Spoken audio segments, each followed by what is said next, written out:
Comment ce gamin de cité un peu trop bagarreur a fait pour révolutionner sa vie et devenir plus de 4 fois champion de France, champion d'Europe et champion du monde. C'est ce que l'on va essayer de découvrir les amis aujourd'hui en rentrant dans la tête, dans les baskets et dans le vestiaire de Fouad Esbiri. Fouad est un grand champion, youtubeur reconnu aujourd'hui avec lequel j'ai eu une conversation extrêmement intéressante sur comment être dans l'excellence, comment devenir un champion et comment on se construit dans ce parcours de champion. Il a accompagné des grands champions dans plein de disciplines, bien évidemment dans le combat, mais également dans le football, dans le rugby. Il a été notamment le coach de Karim Benzema, incroyable. Et il va nous expliquer comment tout ça s'est passé, comment ça s'est fait, comment il s'est construit et les prochains rêves vers lesquels il continue de se battre. C'est parti pour ma conversation avec Fouad Esbiri. Laissez un énorme like et bon visionnage.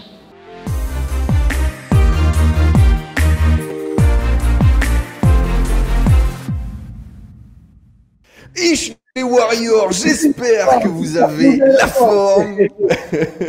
Aujourd'hui, nous avons avec nous un quadruple champion de France, champion d'Europe de kickboxing, champion du monde de free fight, préparateur physique pour des champions, bien évidemment des champions dans le milieu du combat vu que c'est un combattant, mais également des sportifs, beaucoup de footballeurs parce qu'on sait que c'est un passionné de football. Il a notamment travaillé avec Karim Benzema par exemple, pour ne citer que lui. Il continue à passer de temps en temps, d'ailleurs on vous mettra le lien du Instagram juste en dessous pour aller voir un peu ce qui se passe. Il est également coach, coach de champions, notamment son frère dont on parlera également, qui combat aujourd'hui à un niveau international, et plein d'autres champions que je ne connais certainement pas. Il est également un Pharisien qui a signé l'UFC là récemment.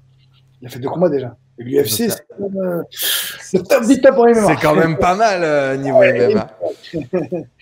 Il est également préparateur mental pour les champions. Il fait du développement personnel. Il a créé son académie à Lyon et également son académie en ligne pour transmettre ses connaissances d'un point de vue développement personnel, développement mental et bien entendu développement physique avec la préparation physique et avec le combat. On a la chance aujourd'hui les amis d'accueillir un grand champion, Fouad Esbiri. Bienvenue à toi. Merci Enzo, merci pour l'invitation, merci pour le partage. Et on va essayer d'impacter tout le monde avec leur donnant des outils, des astuces, des conseils qui pourront peut-être aussi les aider à être utiles pour leur vie de tous les jours. Tu es aujourd'hui aussi un influenceur, plus de 100 000 abonnés sur les réseaux sociaux, notamment sur YouTube. On a pu te retrouver dans une vidéo où tu as emmené le Body Time faire un combat en Thaïlande, qui a fait beaucoup de vues, qui a fait beaucoup parler.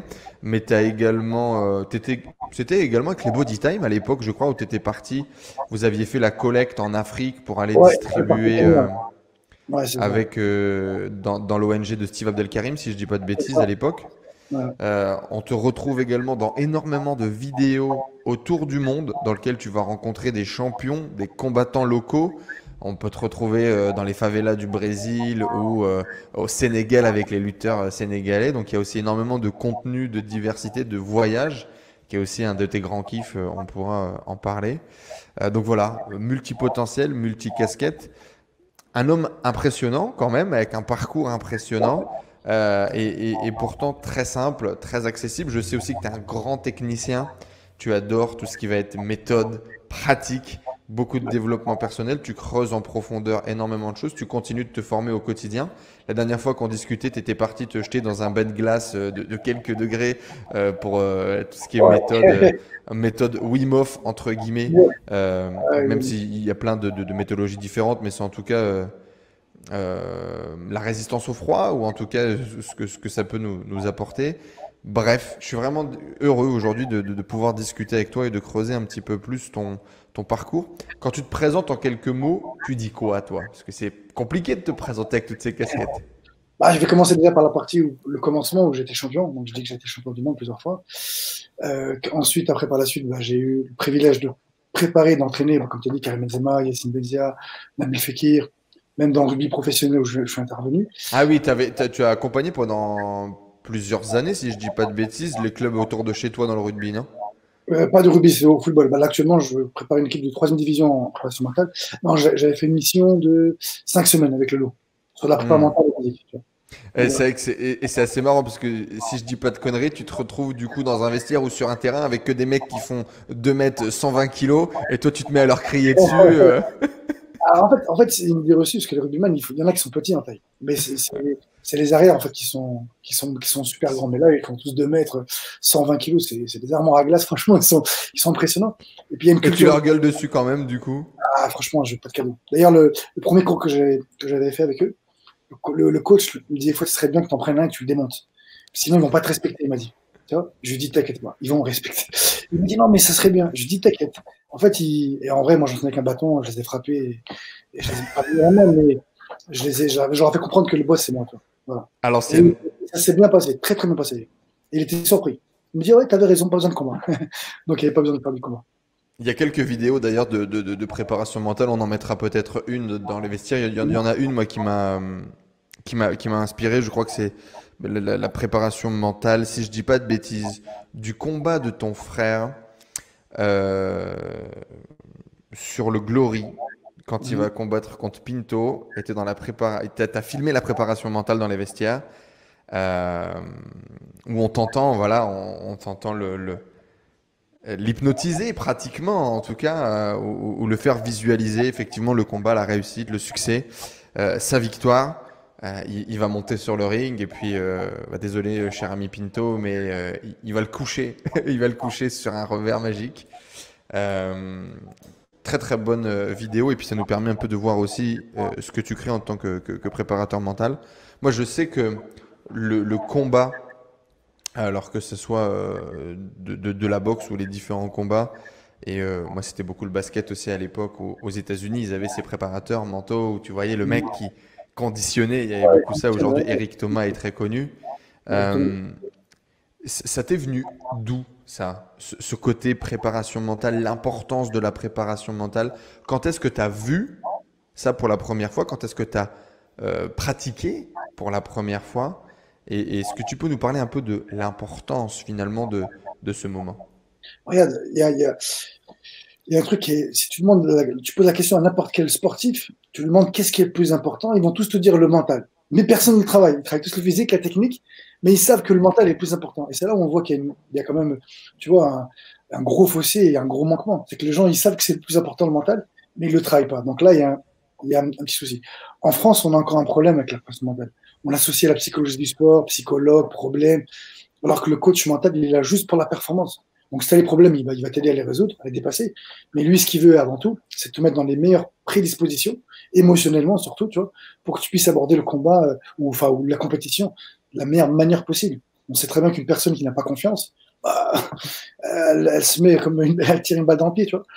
Et peu importe qui c'est qu'on a en face, il peut être meilleur que nous, plus d'expérience, mais si on est confiant et qu'on y croit et qu'on a envie de l'avant et qu'on prend des risques, on réussira. Si à l'inverse, on se dit ça va être compliqué, c'est trop chaud, bah ça sera compliqué et ça sera la défaite. Donc la partie émotionnelle est vraiment très très importante et ce qui est dommage, c'est que les gens, en tout cas encore pour le moment, ont du mal avec ça. Et vraiment, ils ont encore du mal. Alors moi, comment je me suis vraiment mis dans la prépa mentale, c'est qu'une fois, j'ai eu un joueur de foot qui s'appelle Jimmy Briand, tu vois, et donc il était à Lyon, sa fille était dans la même école que ma fille, et tu vois, puis on me le présente, et on lui dit, bah écoute, si tu veux de la préparation physique, il y a Esbiri, c'est un tueur, il s'occupe de Karim et compagnie. Et donc j'ai une rencontre avec lui, et il me dit, écoute, foi de moi, c'est pas de la préparation physique que j'ai besoin, c'est de la préparation mentale. Il était en équipe de France, il était titulaire à Lyon, et il perd tout en fait. Donc mentalement, bah, c'est un peu moins bien, quoi. Et je lui ai dit, écoute, c'est bon, je peux te préparer mentalement. Et j'y connaissais pas grand-chose en fait à l'époque. Et, et comme beaucoup en fait aujourd'hui, on utilise plein de techniques de préparation mentale sans réellement savoir que c'est de la préparation mentale. Bien Et sûr. après, quand tu mets des outils, des mots, et que tu mets vraiment le point sur un processus, bah, il s'amplifie en fait, il devient encore plus important et on l'utilise mieux. Et donc en fait, j'étais confiant. Je dis, ok, c'est bon, je vais t'apporter la confiance.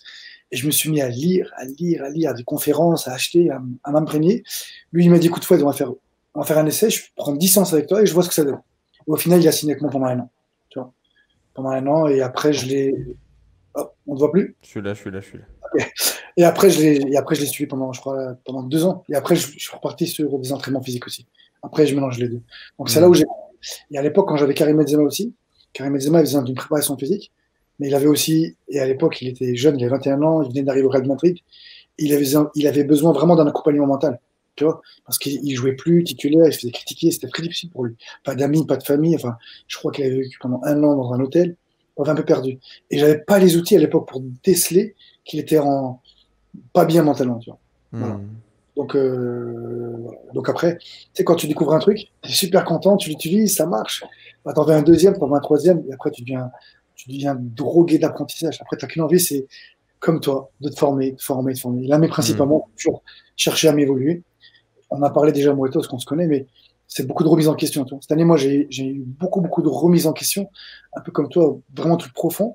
Et j'ai découvert des trucs, tu vois, sur moi, qui n'est pas forcément plaisant, mais sur certains trucs, tu vois, je me suis aperçu que j'allais pas vers l'excellence. C'est que j'ai réussi pratiquement tous mes objectifs dans mes anciens, maintenant j'en ai de nouveaux. Et vraiment, hein, que ce soit financier, tu vois, j'ai réussi, on peut bien dire ça, mais c'est pour dire que on peut partir de zéro et réussir. J'ai réussi à moi acheter une maison dans les plus beaux quartiers de Lyon, tu vois, faire construire sans crédit, en fait. Et là, les gens vont dire c'est impossible. Mais en fait, si, c'est possible. C'est juste des process qu'il faut mettre en place. Mais malgré tout, tu vois, j'allais pas dans l'excellence. Il y a certains trucs, tout ce qui me prenait la tête, je le déléguais ou je le faisais pas bien, ou j'allais pas mettre mon nez dessus. Enfin, il y a plein de petits trucs que j'ai aperçus sur Il moi. y a des grands rêves que tu avais, que tu t'es rendu compte peut-être que tu avais laissé un peu de côté. Non, pas de grand. Bah, après, j'en ai toujours un, c'est d'avoir une grosse baraque au bord de la plage. Voilà. Hmm. Donc maintenant, on travaille pour ça. Après, mon but, moi, c'était de voyager. Franchement, j'ai fait le tour du monde. L'année dernière, avec le Covid-19, bah, tout s'est arrêté, mais je devais aller au Cuba pour aller défier les mecs en boxe anglaise. Je Hmm. devais retourner au Brésil pour aller former les gars. Ça, c'était les Brésiliens qui se cotisaient pour me faire venir, pour les entraîner. Donc ça, c'est plaisant, parce que les Brésiliens, c'est un peuple de guerriers. Donc le fait qu'ils t'appellent et que tu viens pour les former, bon, ben, Ouais, c'est une, reconnu par ses pairs, quoi. ouais, c'est une reconnaissance énorme. Je devais aller, où est-ce que je devais aller? En Indonésie pour aller faire le silat, le punchak silat.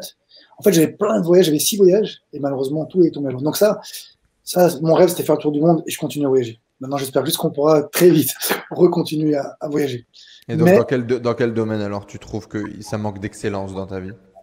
bah, en fait, tu vois, je pourrais tout optimiser, je pourrais tout rendre plus fort. Par exemple, dans la préparation physique ou mentale, je suis devenu connu par les footballeurs, mais j'aurais pu chercher à devenir encore la grosse référence. C'est que le gars, quand il pense préparation mentale ou physique, au football, il dit faut des sbires, tu vois. Et je l'ai pas poussé. Devenir un numéro un avec une visibilité au moins nationale et internationale, quoi. Ça peut être International. ça, là. Je l'ai eu un petit peu avec Karim, en plus, il m'a redonné un peu de visibilité, où la dernière fois, on a fait un live, il a parlé comme quoi je l'entraînais et compagnie. Donc pour les gens qui ont découvert ça, ah ouais, on m'a appelé, franchement, du monde entier. Ah, mais tu connais Karim Benzema? Ah ouais, je le connais, mais tu l'as entraîné? Ouais, je l'ai entraîné. Dans la tête des gens, c'était ouf, tu vois. Mais ce qui est très important et ce qu'on va transmettre, c'est que bah, pour arriver à tout ça, il y a eu un processus, il y a eu un travail, et j'étais pas en confiance. Quand j'étais petit, moi, je me sentais rejeté, j'avais un mal-être. Et pour raconter un petit peu mon storytelling, pour dire qu'en fin de compte, dans la vie, si vraiment on veut et qu'on applique des processus, on peut arriver vraiment à déplacer des montagnes. Je ne dis pas que vous allez réussir à tout parce que je ne connais pas vos objectifs, s'ils sont réalisés ou pas, si vous en êtes loin ou pas. Mais quoi qu'il arrive, vraiment, vraiment, en appliquant un certain processus, et moi j'ai même, je vous réserverai à la fin une formule de la performance, de l'excellence. Comment réussir n'importe quoi dans la vie, ça tient en 2 mots. Et quand vous allez, si ces 2 mots ils résonnent en vous, vous allez voir, vous allez pouvoir réussir plein, plein, plein de choses.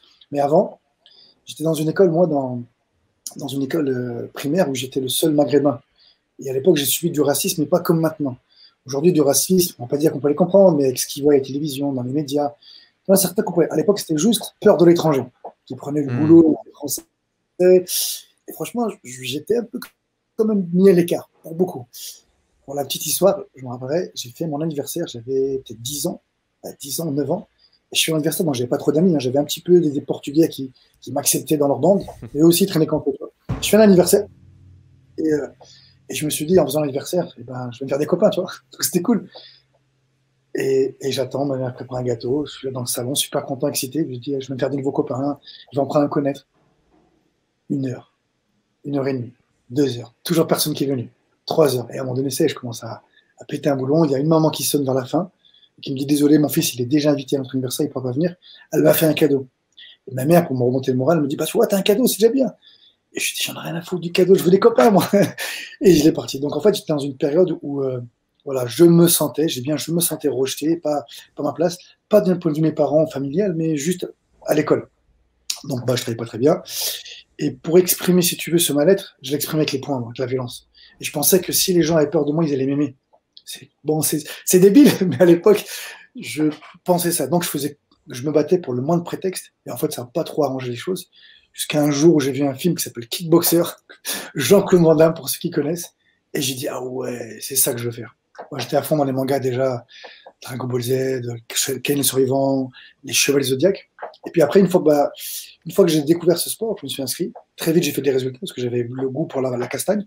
J'ai fait des résultats et du coup, toute ma frustration, toute ma colère, eh ben, elle s'est évaporée. Et puis dans ce milieu, je suis devenu quelqu'un en fait. Je suis devenu champion. On me respectait. Les mecs étaient plus grands que moi à l'époque et ils me respectaient, ils me demandaient des conseils. J'étais un gamin, j'avais 15 ans, tu vois, 15-16 ans. Et donc voilà. Et après, à partir de là, je pense que j'ai découvert aussi la dureté, parce que c'était très très dur, il fallait s'entraîner tous les jours. Mon entraîneur à l'époque, c'était un légionnaire, un ancien légionnaire. Donc il fallait arriver à l'heure, il fallait faire enfin, c'était vraiment très, très très dur au niveau de la discipline, au niveau des entraînements. Après, il était aussi même entraîneur de l'équipe de France. Bref, j'ai découvert la discipline, la rigueur, qu'il fallait travailler très très dur pour redevenir champion. Et du coup, bah après ça, j'ai réussi à l'extrapoler en fait, cette rigueur, cette force de travail, cette confiance aussi que j'ai développée dans tous les autres aspects de ma vie. Donc j'étais en échec scolaire et à l'époque, je pensais qu'en étant champion du monde, oui, je pensais qu'on pouvait acheter une maison avec piscine. Et quand j'ai découvert que bah non, bah, j'ai voulu réintégrer une fac de sport. Je me suis dit, bah allez, je vais vivre au moins de prof de sport. Mais moi, je venais d'un bac pro. Comme j'étais en difficulté scolaire, j'en prenais pas une. On m'a dit, ouais, c'est impossible. Tous les gens, ils viennent d'un bac S et même eux, ils n'y arrivent pas. Donc toi, tu n'as aucune chance. Ouais, donc après, j'ai ouvert, j'ai réussi. Après, j'ai ouvert mon académie. Après, on m'a dit c'était Donc, tu as impossible. fait STAPS, tu as réussi à rattraper STAPS avec un bac pro et c'est passé, quoi. Et pourtant, voilà. Mais par contre, il a fallu pareil, travailler dur, des nuits Mais tu blanches. avais déjà arrêté l'école? Non, j'ai pas fait l'école, j'ai fait un bac pro de. Voilà, tu as juste fini ton bac pro et post-bac pro, tu as fait STAPS. Tu n'as pas eu de pause entre deux, quoi. Non, pas de pause. Non, pas de pause. Entre-temps, j'ai fait des voyages en Thaïlande. En même temps, j'ai commencé à voyager. Tu combattais. Tu vois, ou dire, voilà, ok, je veux pas vivre ma vie, moi, en tant qu'ouvrier ou travailler avec mes mains, c'est pas mon truc. Donc, je dis, le sport, c'est ma passion, prof de PS. Après, j'ouvre ma salle. Et pareil, à l'époque, on m'a dit d'ouvrir une grande salle, une grande structure, où tu vas payer le loyer. C'est pas évident, la boxe, ça marche pas et tout. Donc, on m'a dit que c'était très difficile, pour pas dire impossible. Bah, aujourd'hui, ma salle fait partie des plus grandes salles connues, en tout cas en France. On a formé d'énormément de champions et on est reconnu à l'international maintenant, tu vois. Donc, c'était impossible, c'est devenu possible. Après, j'ai voulu me lancer dans la préparation physique pour les footballeurs. On m'a dit, mais laisse tomber, toi, tu viens du de la boxe, tu connais rien au foot. Bah, aujourd'hui, j'ai eu une quinzaine de joueurs et encore aujourd'hui, tous les ans, j'ai encore des pros qui me sollicitent. Mais tu vois, ce que je disais tout à l'heure, l'excellence, c'est que moi, j'aurais pu aller chercher d'autres grands joueurs et développer, tu vois, des très grands joueurs comme Karim Benzema, mais tu vois, dans d'autres équipes. Et ça, à un moment donné, je me suis contenté, voilà, j'ai quelques joueurs, ça me suffit. Tu vois, en fait, dès que. Le focus, t'as pas été focus, tu avais tellement de casseroles sur le feu, peut-être? Non, c'est qu'après, à un moment donné, il faut que j'atteigne l'objectif. Je ne vais pas chercher à en faire plus ou à l'excellence, comme je te dis, tu vois. Ça, j'ai eu des joueurs de foot. Oh, bah, c'est bon, je suis préparateur physique. Prenez du recul quand même, hein. C'est plusieurs fois champion qui nous dit ça, attention, hein. Il ne veut pas en faire plus. Tout dépend à quelle échelle on parle, hein. C'est déjà quelqu'un qui vit 4 vies dans une vie, hein. Attention. Ouais. Mais bon, en tout cas, si tu veux, à chaque fois que j'atteignais l'objectif, c'est comme s'il n'y avait plus d'excitation. Il me fallait un challenge, en fait. Parce que je suis en mine, j'ai arrêté la compétition, donc on est toujours sur le côté prendre des risques, prendre des défis. Et voilà, aujourd'hui, je peux raconter tous les projets. Les gens, ils vont me dire, encore aujourd'hui, on me dit que c'est impossible de réaliser tout ce que j'ai en tête, en fait, tous mes projets, qui sont tous sur le feu. Tout le monde me dit, hein, mais quand je dis tout le monde, il n'y a pas une personne qui m'a dit, Fouad, c'est super ce que tu fais. Tout le monde dit, ouais, c'est n'importe quoi. T'en fais trop. Ah ouais. Ouais, tu vas te fatiguer, tu peux être concentré dans plein de business à la fois. Bref, ça, c'est leur avis. Et c'est parce que 99% des gens ont raté que moi, je vais rater aussi. C'est ce que je leur dis. Bref. Et puis après, voilà, je me suis lancé. Et maintenant, le truc, bah, je suis devenu youtubeur et je suis devenu psychothérapeute. Tu vois, donc en fait, à un moment donné, avec tous les accompagnements de coaching que j'ai appris dans la préparation mentale ou coaching simple de PNL ou dev personnel, tu vois, j'ai accompagné, aidé des gens à aller carrément mieux dans leur vie. Et aujourd'hui, bah, alors, je ne sais pas par la force des choses, mais l'une de mes expertises maintenant, c'est d'accompagner des gens qui sont vraiment en souffrance. Des gens qui ont voulu se suicider, des gens qui se sont fait violer, des gens qui ont des crises d'angoisse. Et très souvent, moi, j'interviens là où les psychologues, psychiatres ont échoué. Moi, je reviens avec mes outils à moi, mon expérience, et très rapidement, on arrive à les débloquer, tu vois. Et ça, c'est aussi, c'est bien parce que ça fait vraiment du bien. Il y a un mec, à un moment donné, il me disait, mais je pensais même pas que c'était possible il est devenu agoraphobe, le mec. Il pouvait plus aller sortir de chez lui. S'il y avait des bouchons, il paniquait. Enfin, tu sais, sa vie, elle était pas pourrie, mais elle était. Ouais, ouais, il pouvait pas profiter de la vie, quoi. Non, il faut pas. Et quand tu arrives à là, bah, c'est top. Voilà pour mon storytelling, mais en tout cas, ce qu'il faut retenir, c'est que j'étais pas en confiance, échec scolaire, bagarreur, tout le monde me disait que j'allais C'était finir quoi l'environnement à la maison, du coup, à ce moment-là? Tu disais, papa, maman, je sais que tu as un petit frère, du coup. Ouais. C'était quoi l'environnement? Est-ce que c'était papa qui bossait? Est-ce que tes deux darons Non, ma mère travaillaient? regarde les enfants. Ma mère regarde les enfants, mon père il travaille, il était ouvrier. Donc Ma un mère, milieu plutôt modeste? moi, plutôt modeste, non, ça va encore. Tu vois, ça va, parce que mes deux parents travaillaient, donc ça va, on peut pas dire non plus modeste. Et puis on habitait dans une résidence, pas dans un quartier, tu vois. Parce que je pense que si j'aurais vécu dans un quartier, il est fort possible que j'aurais mal terminé avec l'environnement. Bon, mon environnement, il était sain. J'ai eu la main de mes parents, et ma mère, elle a tout fait pour que je devienne champion. Même si au début, elle ne croyait pas. Elle m'a dit, ouais, c'est bien, comme beaucoup de parents, c'est bien, mon fils, devenir champion du monde, rêve, c'est cool. On peut pas, tu sais, elle ne peut pas y croire. À quel âge Mais, tu dis que tu vas être champion du monde? ouais, franchement, honnêtement, je sais pas quel âge j'avais, 12 Très ans, tôt? 13 ans, Ouais. 12-13 ans, tu vois. 12-13 ans. Personne n'y croyait, voilà. Et malgré tout, mes parents, ils Et m'ont. toi, t'y croyais ou tu te dis je vais être champion du monde comme n'importe qui joue au foot pour la première fois et qui dit je vais être Zizou? Alors, ça, je l'ai déjà dit, je pense, si on veut réussir dans la vie, je pense que l'une des recettes qui est très importante, enfin, tu vois, un point très important, c'est d'avoir confiance en soi et d'y croire. Et moi, j'étais sûr que je serais champion du monde. C'est que c'était même pas envisageable que j'échoue. Dans ma tête, je disais pas que je pense y arriver ou je vais y arriver. Non, je savais que je serais champion du monde. Je sais pas comment t'expliquer. C'est au fond de soi, mais je le savais, je le savais, je le savais. Je peux Et tu pas, sais d'où ça vient, ça? non, non, honnêtement, je sais pas. Non, je sais Mais pas. il y a une espèce de forme de certitude, tu sais pas comment tu vas y aller, mais tu sais que tu vas y aller. C'est Je sais ça? que je vais réussir. Ouais, voilà, c'est ça. Comme tu vois là aujourd'hui, alors après je suis pas devin et ça serait maladroit et prétentieux de dire ça, mais je sais que les objectifs hauts que je me suis fixés, je sais que j'arriverai en fait. Tu vois, même si Hmm. il y a certains points, ça tarde, ça tarde, ça tarde, mais je sais qu'à un moment donné, je vais réussir à atteindre tout ce que je me suis fixé, malgré que les objectifs soient, toi, ils sont élevés. Et puis en plus, tu as vu, toi, tu connais, plus on avance dans la vie, plus on se met des objectifs de plus en plus élevés. On en Hmm. veut, on en veut toujours plus.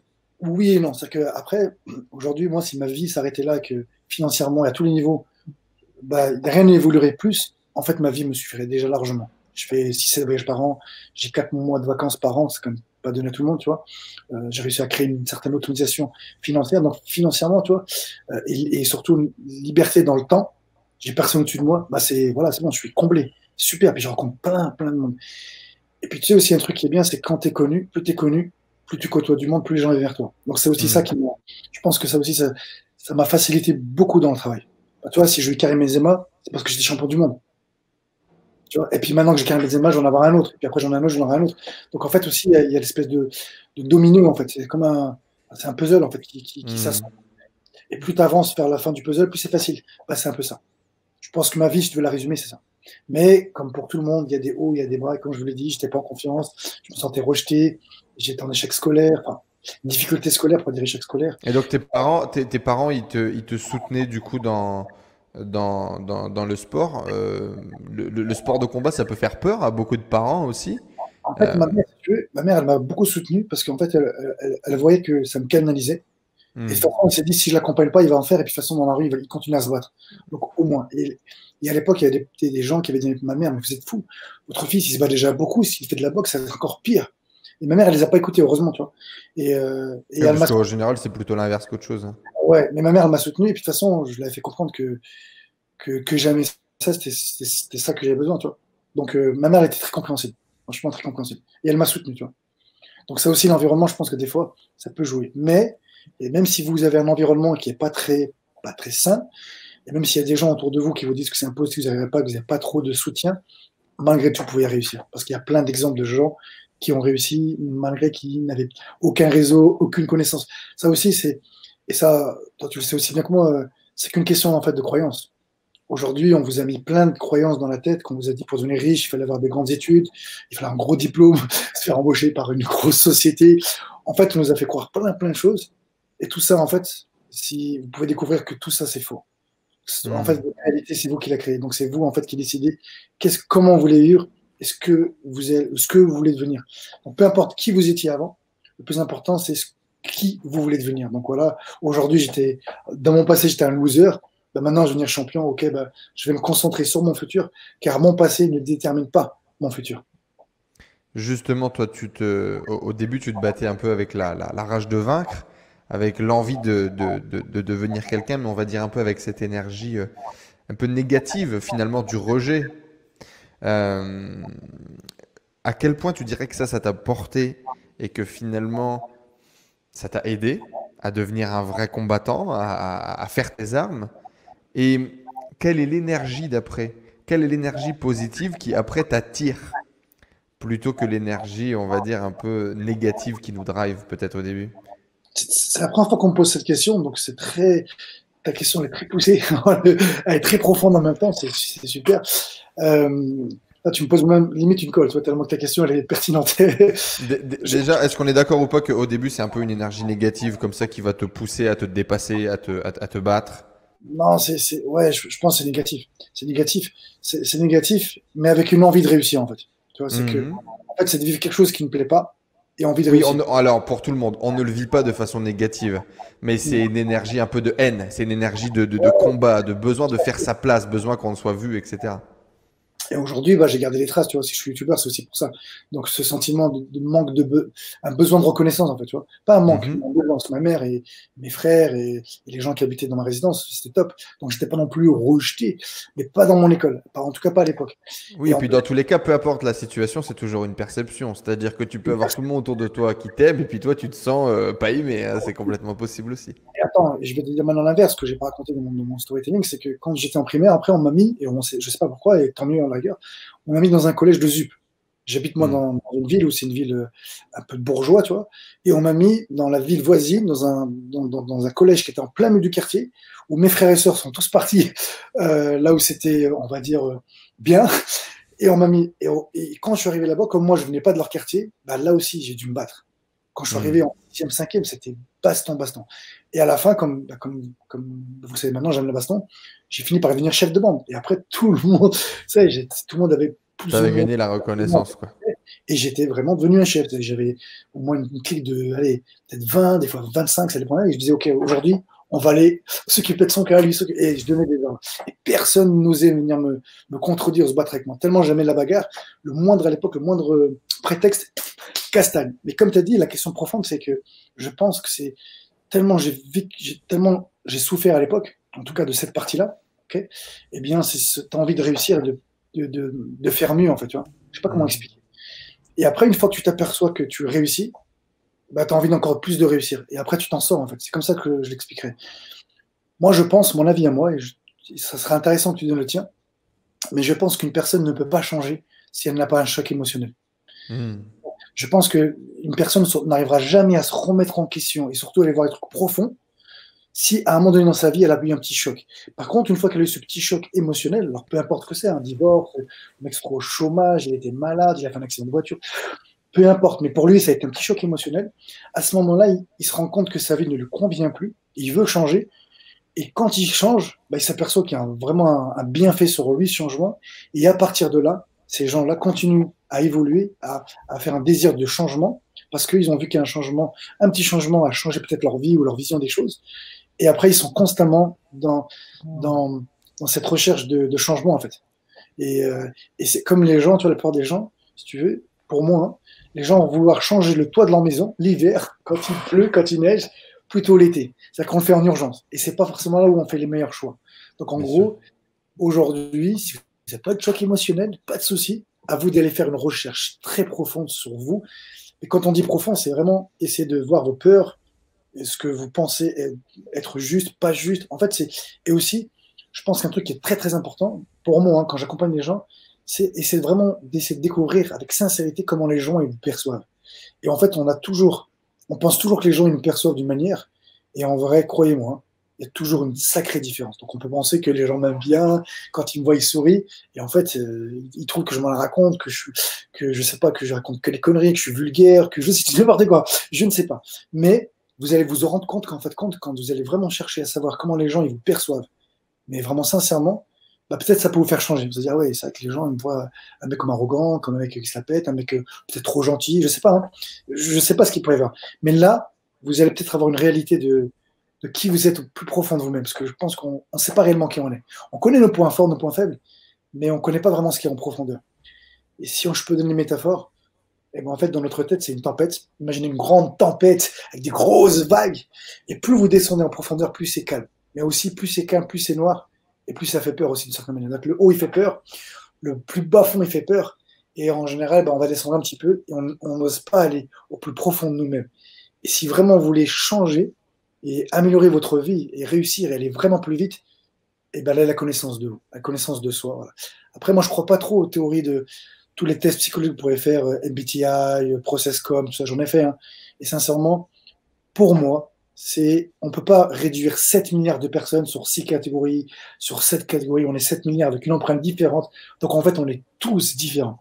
Donc sur cette recherche, en fait, c'est vous qui allez pouvoir la faire en vous posant les bonnes questions. Comment les gens me perçoivent, qu'est-ce que j'ai fait, qu'est-ce que j'ai réussi, pourquoi j'ai échoué, qu'est-ce qui me manque, qu'est-ce que j'ai pas réussi à faire. Et au final, je me mens en me disant, bah, si je suis gros, c'est pas grave, finalement, j'aime bien manger. Alors qu'en fin de compte, vous êtes malheureux et vous voulez pas l'admettre.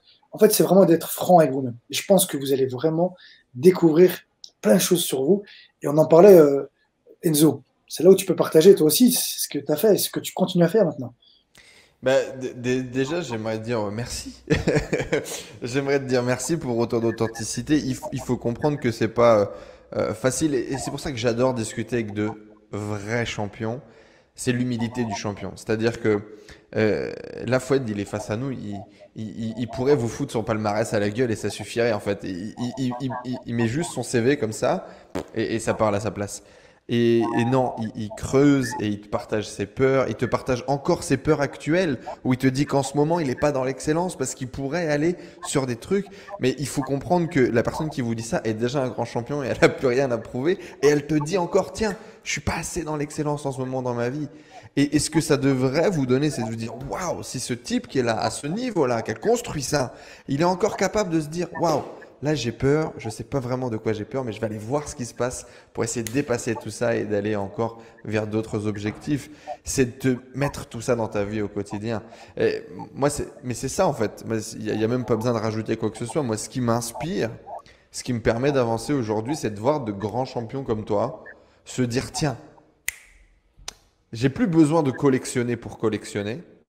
Par contre, j'ai besoin encore de me réaliser. Et je sais que je peux encore impacter, que je sais que je peux encore créer.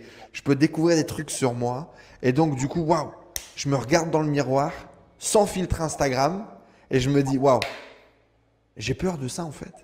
Eh ben, allez, j'y vais. On y va. Nouvel objectif, nouveau challenge, nouveau kiff. On essaye de le partager, de le rayonner un maximum et de se réaliser. Et moi, c'est ça qui transcende ma vie. Alors, effectivement, on en parlait un peu en off avec, avec Fouad, mais moi j'ai la chance aujourd'hui, j'ai eu la chance et la malchance de me construire à travers Internet. Je fais partie un peu de cette génération où on a grandi avec les réseaux sociaux, etc. Besoin de reconnaissance énorme, hein, bien évidemment, lié Bienvenue, bienvenue dans la baraque. bien sûr, et comme énormément de Il faut gens l'admettre. aujourd'hui. Comment? Il faut être capable de l'admettre. Tu vois. Et la C'est plupart c'est du le, temps, c'est le premier step, effectivement, ouais. il faut Et c'est pour ça que, bah, encore une fois, l'humilité, quand tu partages ça, il y a plein de gens, ils vont vous raconter n'importe quoi. Non, mais moi j'ai fait une chaîne parce qu'effectivement, voilà, j'ai un talent particulier, je suis particulièrement doué, ou il y a des gens qui ont vraiment des passions, machin, mais quand tu es artiste, et attention, je mets artiste avec des grosses guillemets, je dis artiste à partir du moment où tu crées une œuvre et que tu la proposes au monde et que tu autorises le monde à te critiquer, c'est que tu as d'une façon ou d'une autre envie des projecteurs, envie du regard de l'autre, envie de la critique de l'autre, que tu cherches quelque chose à travers l'autre. Et il faut en être conscient, parce que le seul moyen pour pouvoir en sortir, c'est déjà d'en être conscient. Mais moi, dans tous les cas, malheureusement, je vais pas avoir un processus à donner aux gens pour exactement la même chose que tu nous as partagé tout à l'heure. Moi, j'étais gosse, je le savais en fait. que Dans une case de ma tête, je savais qu'un jour, je serais quelqu'un d'important. Et j'ai grandi avec ça. J'ai grandi avec ça et je continue à grandir avec ça parce qu'aujourd'hui, euh, Je suis dans une chambre en train de te faire cette vidéo. Demain, il y aura un plateau, 50 personnes devant moi, et on sera peut-être sur une télé nationale, je sais pas. Mais j'avais ce truc où je me dis, waouh, je sais pas pourquoi, ni comment, mais j'ai l'impression qu'un jour, des millions de personnes vont m'écouter, et ce que je pourrais dire ou faire aura un impact. Est-ce que c'est totalement par pur ego? Potentiellement. Est-ce que c'est parce que j'ai reçu un message des dieux? Peut-être aussi. Tout le monde va y trouver midi à sa porte. Mais j'avais cette conviction à l'intérieur de moi qu'il y avait quelque chose de plus grand qui m'attendait. Et tout à l'heure, quand tu partageais ça, je voulais rebondir en te disant, mais est-ce que tu penses que c'est cette petite pensée dans ta tête, qui n'est issue que de notre petit esprit d'enfant, qui nous permet de façonner le monde comme si on façonnait tel un forgeron le métal? Ou est-ce qu'au contraire, il y a beaucoup de gens qui disent, tu sais, moi je ne vois que ce que je crois. Et moi, quand j'écoute ton histoire et l'histoire de plein d'autres champions qui ont dans leur tête cette petite voix qui leur dit, je sais pas ni pourquoi ni comment, mais toi, t'es fait pour faire un truc de fou. Est-ce que tu penses que c'est pas ça qui a amené cette force incroyable, cette détermination En fait, à te j'ai posé battre? la même question. Est-ce que c'est parce que on savait ou on pensait qu'on allait y arriver alors qu'on a réussi parce qu'on a tout mis en œuvre et on a enlevé toutes ces barrières psychologiques, tous ces freins, tous ces trucs qui pourraient nous faire échouer et on a tout misé parce qu'on savait qu'on allait y arriver? Ou alors il y a autre chose? Je sais pas. Moi, Honnêtement, moi, j'y crois profondément. Moi, j'y mais crois profondément. C'est comme si on vit dans une espèce de réalité qui n'existe pas pour le grand public ou pour le commun des mortels. Et moi, j'ai toujours eu cette truc en tête de me dire, mais dans tous les cas, ça va bien se passer parce que je connais la destination. Genre, je connais le point d'arrivée. Donc, ok, je suis terrorisé. Ok, j'ai peur de me planter. Ok, pendant de nombreuses années de ma vie, il y a beaucoup de choses que j'ai faites pour le regard des autres, pour l'amour des autres, pour me sentir aimé. Mais malgré tout, je me lançais, je faisais les choses, je me confrontais, parce que c'est comme si à l'intérieur de moi, je savais que j'allais pas tomber, j'allais jamais vraiment me faire mal. Et que dans tous les cas, j'allais toujours me retomber un peu sur mes pattes, tu vois. Et c'est comme si j'avais cette croyance à l'intérieur de moi, une espèce de surpuissance, du coup, qui t'autorise à tout faire. hmm, Euh, Moi, j'ai un ami un jour, parce que bon, dans tous les cas, effectivement, comme tu le disais tout à l'heure, et je pense que l'exercice que tu as partagé est intéressant parce que on est incapable de se voir soi-même. On est incapable de se reconnaître soi-même et on est incapable de se voir soi-même. C'est-à-dire de reconnaître ses forces, ses qualités, mais surtout ses vrais défauts, ce que notre ego va nous décider de nous faire voir et la réalité de ce que l'on est, de nos peurs, etc. Et ce qui est le plus dur, selon moi, c'est le manque d'estime de soi. C'est qu'on soit incapable de s'aimer, on soit incapable de se reconnaître. Euh, Peut-être Fouad nous partagera une expérience complètement différente, mais moi je peux vous garantir que je me trouvais moche, j'aimais pas mon visage, j'aimais pas mes oreilles, j'aime pas mes pieds. Je trouve toujours que mes pieds sont très drôles aujourd'hui. Je me trouvais pas assez intelligent, je me trouvais pas assez grand. Je fais 1m86 et demi, hein, mais ah je me ouais, trouvais, je voulais être plus grand parce que je trouvais que les hommes grands avaient ce côté protecteur pour les femmes et il fallait être grand pour pouvoir avoir de jolies femmes et pour pouvoir être puissant, etc. Et aujourd'hui encore, il m'arrive de regarder des gens en me disant, mais c'est dommage quand même que je sois pas né 10 centimètres de plus, puis en plus pour jouer au basket j'aurais pu réussir plus facilement, etc. Donc on voit toujours ce que l'on n'a pas et on voit jamais ce que l'on a. Et ça c'est vrai. aujourd'hui je passe mon temps dans les coachings, dans les apprentissages, dans les groupes avec lesquels j'échange, de dire aux gens mais waouh! Parce que les gens commencent toujours par leur phrase, oui bon je sais que c'est pas génial mais j'aimerais vous partager, voilà, la semaine dernière, j'ai lancé mon projet. On a fait 500 euros. J'ai commencé mon régime. J'ai perdu 5 kilos. Je sais que c'est pas assez. Je sais que je suis pas encore arrivé. Je leur dis, mais waouh, souffle. Regarde. Regarde ce que tu as fait. Regarde les peurs que tu as combattues. Regarde le chemin que tu as parcouru. Tu as fait le plus dur. Tu t'es lancé. Tu as fait les premiers pas. Tu as eu les premiers résultats. Tu as affronté tes premières peurs. Tout le reste n'est qu'une question de discipline et de continuité. Et on a tellement ce problème de reconnaissance parce qu'on a l'impression de se la péter, parce qu'on a ce problème d'ego que l'on nourrit beaucoup trop souvent, etc. Mais juste savoir se dire, waouh, félicitations, t'as affronté tes peurs, t'as fait les actions. T'es pas au max, t'es pas arrivé. Et heureusement, il y a plein d'objectifs encore qui nous attendent, mais développe un peu cet amour de soi, cette reconnaissance de ce que tu as fait, de ce que tu as affronté, pas pour te reposer, pas pour te mettre à rien faire, au contraire, pour remettre un peu d'essence dans ta voiture et aller plus loin. Je ne sais pas pourquoi je parle de ça, mais je pense que c'est important. On a dérivé. Est-ce que toi, du coup, tu avais ça aussi? Est-ce que tu arrivais à reconnaître peut-être tes qualités, à te féliciter? Au contraire, est-ce que c'était plus dans l'adversité que tu avançais? Moi, je pense, tu vois, en écoutant ton histoire, tu vois, tu dis que tu t'aimais pas, que tu te trouvais moche, pas intelligent. Est-ce que finalement, on pourrait voir nos difficultés comme justement ses forces? Est-ce que Bien c'est sûr. ça qui nous rend le plus fort? Est-ce que tu connais l'histoire de l'éléphant avec son petit attaché à un poteau? Raconte-nous. Voilà. Bah, tu vois, peut-être que tu vas te reconnaître maintenant, parce que tu disais que tu te trouvais petit, alors tu fais 1,86 m, tu vois. Et en fait, un jour, il y a un homme, il observe comme ça un grand éléphant avec son petit. Donc une maman avec son petit, mais attaché avec un tout petit poteau en fer. Et en fait, attaché par une chaîne, et il comprend pas pourquoi en fait l'éléphant ne se sauve pas. Donc il observe, comme ça. Puis bon, le petit, ok, il est petit, mais le grand, elle a qu'un coup de patte à faire, puis elle peut se sauver, elle peut être libre. Donc il décide d'aller voir l'éleveur. Il dit, écoutez, monsieur, il y a un truc que je ne comprends pas, j'aimerais bien que vous m'expliquiez. Pourquoi votre éléphant ne se sauve pas? Il dit, bah, elle est attachée. Oui, mais ce poteau-là, il est trop fin. Elle dit, oui, mais elle ne le sait pas. Comment ça? Elle dit, parce que quand elle était petite, elle était attachée au même poteau. Et elle a fait une tentative, deux, trois, quatre, cinq, 100 tentatives. Et une fois qu'elle elle s'est résignée, elle a dit, OK, je n'y arriverai pas. Elle n'a plus jamais essayé. Sauf que cette maman, entre-temps, elle a pris des forces. Elle est devenue plus grande, beaucoup plus forte, plus d'expérience. Mais dans sa tête, elle est restée toujours aussi faible. Et donc, pour vous dire que toi, aujourd'hui, est-ce que tes forces, est-ce que les difficultés que tu as eues, est-ce que c'est pas ça qui t'a rendu fort? Et maintenant, c'est est-ce que tu en es conscient? C'est ça, en fait, le Ouais, truc.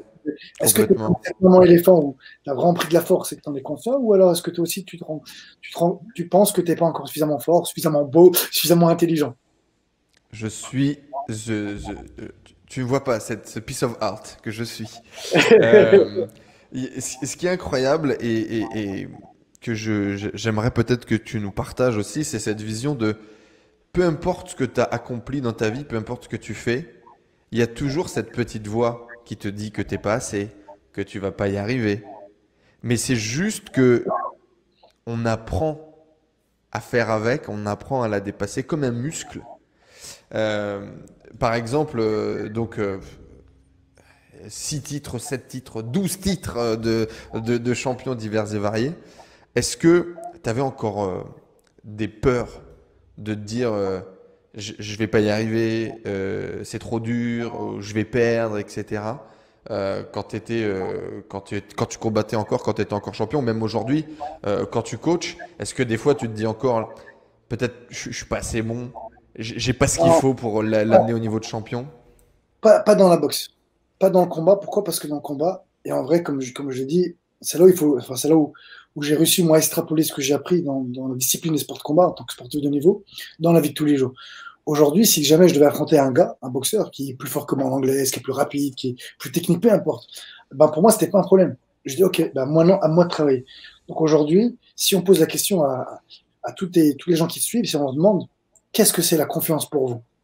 Et tu verras que 100 personnes, s'il y a 100 personnes qui nous écoutent par exemple, 100 personnes vont donner une définition différente, et pourtant, tu vois, elle est un peu différente, et ils savent ce que c'est sans pouvoir l'expliquer. Bien Alors sûr. qu'aujourd'hui, la confiance, on peut l'expliquer de manière précise. Et bien, je te mets en porte-à-faux ou pas? Tu peux nous Vas-y. donner ton avis? Qu'est-ce que c'est, toi, pour toi, la confiance? La confiance en soi serait pour moi ta capacité à visualiser le fait que tu vas dépasser la chose, que tu vas réussir la chose. Ouais, non, là, toi t'es trop positif encore. Mais en tout cas, selon ma définition, enfin, la définition qu'on dit sur la confiance, c'est pas la mienne, mais celle qui est générale, tu l'as dit un peu au départ. En fait, la confiance, qu'est-ce que c'est? Tiens, je vais vous raconter une histoire, pour ça vous allez la trouver sans que je vous le dise. Imaginez-vous, vous êtes à côté d'un pilote, d'un jet, et il vous dit, est-ce que ça vous dit de prendre comment on dit, le Le manche, non, volant, le le manche, manche sûrement. le manche, hein, comment on dit? Le manche, hein, je crois, bref. Je Est-ce que pense vous que voulez c'est le prendre le manche? manche. Et il vous dit, mais attention, si tu te rates, serait-ce que d'un petit peu, on est mort. Qui c'est qui va le prendre? Le manche. Est-ce que vous allez prendre Bah, le manche? tu, le- tu, tu le laisses au pilote. Tu le laisses Bah, au tu pilote. dis, je vais pas mourir, je sais pas faire. Ok. Par contre, maintenant, vous vous entraînez pendant 6 mois, pendant un an. On vous a appris à faire. Et on vous dit, et là, donc vous avez appris en simulation, comme ils font tous. Et on te dit maintenant, est-ce que tu te sens prêt de le faire? Est-ce que tu Bien le sûr. ferais? Bien Les gens sûr. diraient oui, 6 mois, un an. Le temps qu'il faut pour que vous sachiez faire. Donc, qu'est-ce qui a changé entre les deux phases? Entre les deux moments. L'expérience. L'expérience. Et donc, l'entraînement vous a permis d'avoir des capacités. Et donc, en fait, aujourd'hui, ce que vous devez comprendre, c'est que s'il y a un domaine dans lequel vous n'êtes pas assez en confiance, c'est normal. Eh ben, il suffit juste de vous entraîner, en fait, de vous former. Donc, quelque chose où je ne suis pas bon, c'est pas grave. Je ne suis pas bon maintenant. Ça ne veut pas dire que dans demain, je vais. T'as eu ce déclic-là quand? Ça, c'est dans les sports. Jeune combattant? Puis dans les combattants. Ça, je l'ai compris direct. Tu vois, j'ai Et tu, compris. et, tu, et tu le comprends par la douleur? Ce mec qui est peut-être plus grand, plus rapide que toi, il t'en colle une, tu te dis, ok, j'ai compris, la prochaine fois je serai plus vif, je m'entraînerai différemment, Non, je peux me non, moi, dépasser. je le vois, je le vois encore aujourd'hui comme un défi, en fait. C'est que le mec, Hmm. voilà, qui est meilleur que moi, ou t'as perdu, ok, pas très bien. Je vais m'entraîner dur et je vais revenir plus fort. D'ailleurs, c'est la différence entre. C'est le mindset des mangas aussi. Je pense que tu parlais beaucoup de manga tout à l'heure, c'est aussi la philosophie qui. C'est un peu ça. Ouais, c'est exactement le manga, c'est exactement ça. Qu'on nous a transmis à l'époque, tu vois, et qu'on transmet plus à la nouvelle génération. Mais aujourd'hui, tu vois, je le vois aussi maintenant comme un défi, moi. Et c'est vrai pour tout. Tu vois, c'est vraiment un défi. Ok, je n'y arrive pas, j'ai pas réussi, je me suis écroulé. Et ben, mon défi, c'est de réussir. Donc en fait, il y a aussi ce côté challenge. Et c'est là où, sans vouloir manquer de respect à ceux qui n'arrivent pas, mais c'est là où on peut voir qu'il y a une grosse différence de mindset entre les champions et les losers, entre ceux qui réussissent pas, entre les gens qui sont heureux et pas heureux. En vrai, il y a un point commun à tous ces gens-là. C'est quoi? Qu'est-ce que, d'après vous, qu'est-ce que c'est? On vous pose la question. Allez, qu'est-ce que c'est Mettez-le d'après dans vous? les commentaires juste en dessous. Hein, qu'est-ce que c'est, d'après Mettez-le toi? dans les commentaires juste en dessous, je dis, tu sais. Ouais, d'accord. Réagissez. Entre les gens qui réussissent, Et les gens qui réussissent pas, le champion et le loser. Et tu vas comprendre que toi, Enzo, tu as ce mindset de champion. Et que tu sais sans savoir, peut-être. Mais aujourd'hui, je vais essayer de. avec le développement personnel, je pense que je l'ai visualisé, mais c'est surtout que je l'ai travaillé. Tu l'as travaillé, on est d'accord. C'est Parce qu'on l'a surtout dit, que je l'ai travaillé. qu'est-ce que tu as travaillé? Qu'est-ce que tu as maintenant? Qu'est-ce que tu Ben, arrives à faire? moi, ce que j'étais en train dans ma tête, ce que j'étais en train de visualiser et de voir pendant que tu parlais, j'allais te dire qu'est-ce qui fait que tu te relèves tout le temps. Parce qu'en fait, la seule différence, c'est que tu retournais t'entraîner et ça remplissait encore ce feu ardent à l'intérieur, cette envie, cette motivation, ce challenge, C'est cette pas envie de quoi, te dépasser. t'es brûlant là. Bah Donc, oui. qu'est-ce qui fait que la personne. Je vais vous donner un autre exemple, vous allez peut-être encore mieux comprendre. Imaginez-vous, finale d'une Coupe du Monde de football, d'accord? Finale. Et qu'il y a un joueur très connu qui rate son penalty. Et il fait perdre son équipe. Et vous prenez un mec pas connu, enfin le moins connu ou le moins bon de l'équipe, qui rate son penalty. D'après vous, si le prochain match il y a un penalty, Qui va qui va tirer? tirer? Est-ce que c'est le champion qui va tirer ou c'est le mec qui est moins connu? Ce sera toujours le champion, non? Le champion. Pourquoi? Parce que le champion, lui, quand il a raté, il se dit, attends, laissez-moi. Cette fois, je vais réussir. Lui, quand il rate, il est déjà projeté dans son futur. Il visualise, comme tu l'as dit, il se voit déjà réussir. Il se projette déjà dans l'avenir. Tandis que le loser, le perdant, ceux qui ne réussissent pas dans la vie, ceux qui sont bloqués par des freins psychologiques, des blocages émotionnels, je ne sais pas, après, ça peut être plein de raisons, lui, il reste coincé, prisonnier de son passé. C'est quand on veut lui dire, tiens, il y a un penalty, lui, il repense déjà, ah ouais, mais attends, la fois j'ai raté, j'ai vécu un truc, à cause de moi, ils ont perdu, je peux revivre ça. Et lui, il va fuir la douleur. Donc, il va pas assumer. Alors que le champion, lui, il se voit déjà réussir. Pendant que l'autre, il reste coincé. Donc, en fait, aujourd'hui, Utiliser la douleur comme une matière première pour construire son futur? exactement. Et c'est là où je vais donner une définition après, comme je l'ai dit, que je vous ai promis, sur si vous appliquez cette formule-là pour réussir, mais vraiment, si vous l'appliquez, si Douleur plus. elle résonne à l'intérieur de vous, je vous assure que vous allez voir la vie différemment et vous allez voir les challenges complètement différents avec ces deux mots que je veux donner, qui est la Ouais, performance et la. Et qu'est-ce qu'il faisait alors? Pourquoi tu t'es relevé? Et ben justement, quand je te dis, je me Qu'est-ce qui te drivait, toi? Parce que c'était le chemin, tu te et voyais ben, tellement champion du monde que tu savais que comme c'est je par là te que dis, tu devais passer? quand je perdais, j'ai pas d'un combat où je me blessais. Alors, j'ai pas raconté dans mon storytelling parce que ça aurait été trop long. Mais en fait, à 15 ans, j'arrive en finale du championnat de France de kickboxing. Je monte à Gisors, donc moi j'habite à Lyon, donc c'est de l'autre côté de la France, vraiment de l'autre bout, à l'opposé. Et je me casse le bras finale du championnat de France. Je rentre en ambulance, et là les médecins me disent, écoutez, monsieur Esbiri, Enfin, ils ont dit mes parents, je pense que la boxe, il faut qu'il arrête. Il ne pourra plus en faire. On m'a mis des broches. D'ailleurs, j'ai encore une belle cicatrice. Je ne sais pas si vous la voyez. Ah oui. Belle cicatrice. Et là, on me dit que de toute façon, la boxe, donc on m'a mis une broche, que mes os étaient fragiles, et peut-être que j'allais devoir arrêter la boxe. Alors, ils n'ont pas dit il fallait que j'arrête la boxe, mais il était possible qu'il fallait que j'arrête. Quoi qu'il arrive, pendant 2 ans, je devais arrêter la boxe. Et moi, mon rêve, c'était de devenir champion du monde. J'arrive en finale champion de France. Et à ce moment-là, on me dit il faut que tu arrêtes. T'imagines le choc que c'est? Et bien à ce moment-là, comme moi, j'étais persuadé que je serais champion et que j'y arriverais, et que c'est pas parce que mon bras s'est cassé une fois que c'est terminé, je ne sais pas écouter en fait. Donc je me suis mis à faire du taekwondo pendant 2 ans et je suis revenu à la boxe. Et tout le monde m'a dit non. Taekwondo parce que du coup que les pieds. Ah, ouais, c'est que ouais, mais pour moi, voilà, c'était bien, histoire de rester dans la combativité, la compétition, l'entraînement, tu vois, pour pas perdre un Tu peu as la flamme. directement commencé la compétition en taekwondo, du coup tu as combattu en taekwondo. Et quand j'ai fait, bon, c'est dommage, mais s'il y a des gens qui me connaissent, ils pourront témoigner. J'étais ceinture blanche. Et à l'époque, il y avait des ceintures, tu vois. Et tu combattais normalement par niveau, sauf dans des open, des choses comme ça. Et moi, de ceinture blanche, je combattais contre des ceintures noires et je les éclatais avec mon système de kickboxing. Et je gagnais. Et là, les gens, ils ont pété un boulon. Mais je boxais comment? Kick, blocage, taille, bon, bref, tout ce qui s'ensuit. Ce que je veux dire, c'est qu'à un moment donné, dans ma vie aussi, il m'est arrivé une épreuve où on m'a dit peut-être que j'allais arrêter. Et qu'est-ce qui fait que je me suis relevé? Eh ben, c'est se voir réussir. En fait, c'est se projeter vers le futur, mais de manière positive. C'est ça, en fait. Quand tu sais que tu vas réussir, quand tu sais, mais non, non, non, vous dites n'importe quoi, je vais réussir, bah, ça change tout, en fait. Si tu refuses de croire les gens et que tu restes et que tu visualises ton avenir positif, bah forcément, tu as l'énergie. Parce que Tu comme on le crois fait, aussi dans la guérison du corps avec les pensées de ce type-là, par exemple? Est-ce que tu penses que tu as accéléré ta guérison avec cette vision? je, moi, je pense que ouais, si on reste positif, il y a plein de tests qu'ils ont fait en neurosciences avec l'effet placebo, mais dans les deux sens. Tu vois, il y a ceux qui vont se faire une blessure psychosomatique, parce qu'ils ont tellement de tension, de peur, qu'ils vont se blesser, mais des vraies blessures, sauf que elles sont engendrées par leur peur et par leur inconscient, comme il y a Mhm. des gens qui vont guérir. Donc, je pense que notre cerveau, et avec notre force de penser, ouais, on peut, je pense, accélérer la guérison. En tout cas, là, ce que je veux te dire par rapport aux champions et les losers, ceux qui réussissent pas, Mhm. c'est que celui, quand il a un échec, ben, en fait, ça, il se dit, ah, ça va être compliqué. Et il voit son avenir difficile. Il voit son avenir euh, entravé, avec des difficultés. Et surtout, il reste coincé dans son passé. Il a déjà échoué une fois, 2 fois. Il faut savoir que la plupart des gens, écoutez bien ce que je veux dire, au bout de 3 échecs, les gens abandonnent.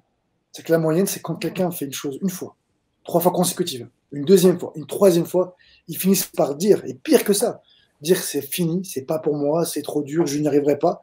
Et là, ils ont développé une croyance limitante qui va être très dure à partir. Et pour eux, voilà, je sais pas, le gars, il boxait 3 gars, il a boxé 3 mecs qui étaient super forts, ou alors il était malade, il a pas eu de chance, et il va finir par dire que je suis nul, c'est pas pour moi, il va arrêter. Alors que le gars, il est super doué.